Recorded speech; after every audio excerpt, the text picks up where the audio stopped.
BFM 89.9, I'm Audrey Raj with your World Cup Quickie. What a dramatic morning it's been, and heartbreak for Mexico and Greece. Mexico were just minutes away from a spot in the quarterfinals before Wesley Sneijder drove a stake through their hearts with an equalizer in the 88th minute. And then, of course, came that injury time penalty by Klaas-Jan Huntelaar to make it 2-1 to the Dutch and sent Mexico on the plane home. He may not have finished on the score sheet, but once again, Arjen Robben won the match for Holland with his tricky footwork and his diving skills. Yes, you heard me right, his diving skills. He admitted to diving and also apologized to Mexico for the dives, but insists that the match-winning penalty, that was legit. So Holland will now play Costa Rica for a spot in the semi-finals. Costa Rica too were minutes away from the win before Greece scored an equalizer in injury time to draw the match level at 1-1, and it was the same after extra time and went on to penalties. Fanes Gekas missed the fourth spot kick,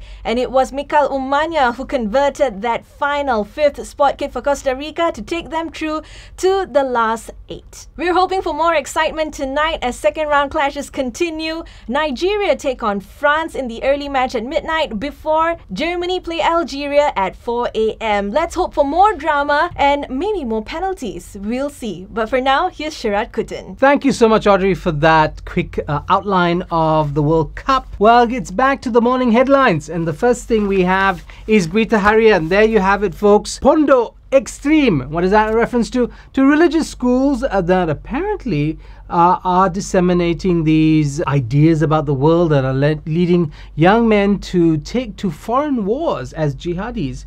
Now, is that the source of the problem? Well, there's call for legislation to ban those schools, or monitor them at least, if they are found to be the source of the problem. We're not sure. That's just speculation at this point in time. New Straits Times has an exclusive on the very same question of terror and what's behind this new phenomena of young men going off to foreign wars. The other problem in the papers, of course, is the long-standing one of human trafficking. We knew some weeks ago that Malaysia was pushed off the waiting list, or the watch list rather, of the US State Department human trafficking report from the watch list tier 2 down to tier 3. We were on the watch list hoping to get into tier 2. That would be an improvement.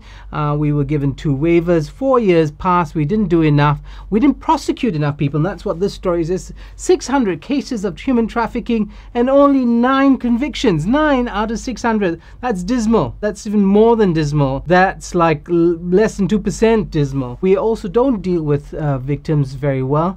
We detain them for unusually long periods of time, and that actually is interesting because in Sinaharian there's precisely the story. Now look at that. So that you have the International Bureau of UMNO appealing on behalf of a young 6-year-old girl. She's being detained along with her pregnant mother. They survived the wreck that saw scores of Indonesian migrants using these illegal means of transport back to Indonesia died off Tanjung Sepat. This kid and her mother continue to be detained, and UMNO is asking for some leniency on that score. We'll see if that actually happens. Now, also interesting, catch that little picture there.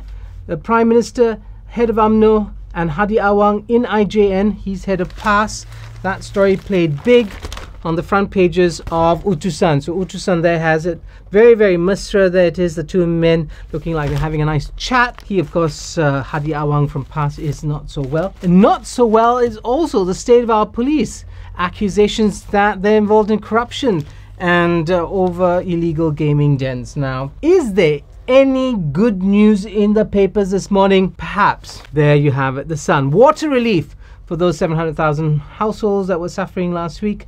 There has been relief. Also on page 2, the air pollutant index improves. Yes, folks, air quality is going up, but the question is, for how long? Malay Mail has a story about the politics behind water.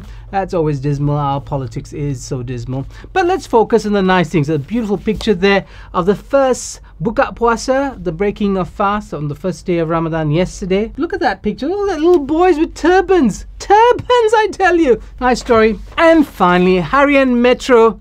A season of regret for some with their tattoos. Yeah, there it is. Sumpahan tattoo. Derita bakar kulit selepas taubat. Taubat, of course, is the word for remorse and regret, and basically trying to do good after you've done bad. So that should be the word for the day. Taubat. Taubat, folks. Taubat, taubat, taubat. That's all I have for you this morning on BFM's Morning Headlines. I'm Sharaad Kuttan, BFM 89.9.